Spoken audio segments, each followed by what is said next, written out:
Korban tanda cinta, korban tanda sayang.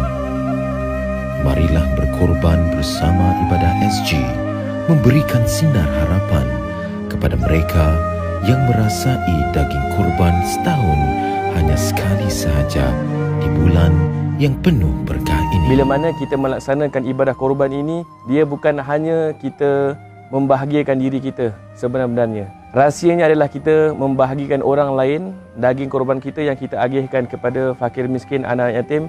Bila mana daging itu mereka makan dan mengenyangkan perut mereka, insya-Allah segala ibadah mereka kita juga akan dapat ganjarannya.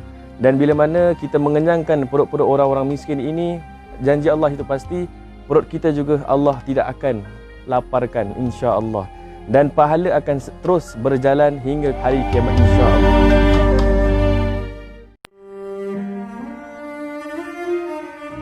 Korban tanda cinta, korban tanda sayang.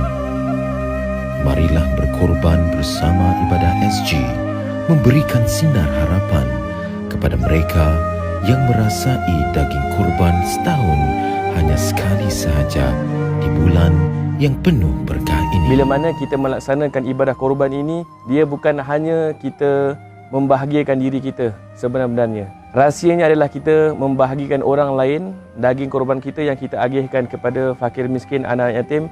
Bila mana daging itu mereka makan dan mengenyangkan perut mereka, insya-Allah segala ibadah mereka kita juga akan dapat ganjarannya.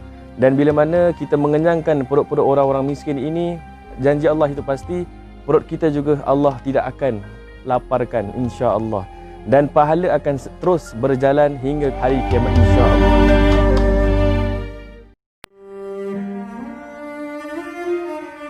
Korban tanda cinta, korban tanda sayang.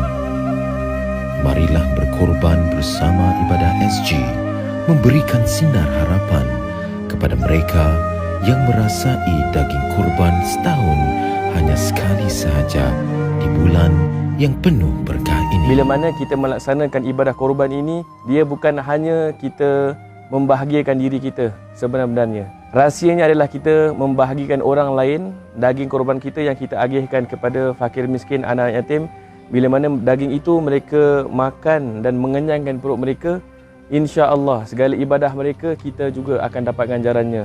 Dan bila mana kita mengenyangkan perut-perut orang-orang miskin ini, janji Allah itu pasti perut kita juga Allah tidak akan laparkan, insya-Allah.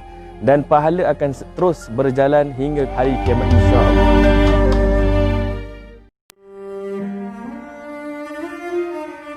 Korban tanda cinta, korban tanda sayang.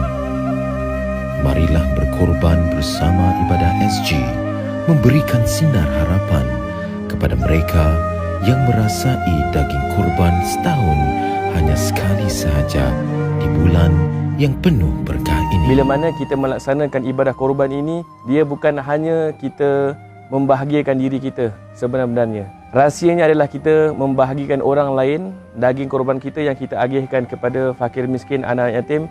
Bila mana daging itu mereka makan dan mengenyangkan perut mereka, insya-Allah segala ibadah mereka kita juga akan dapat ganjarannya.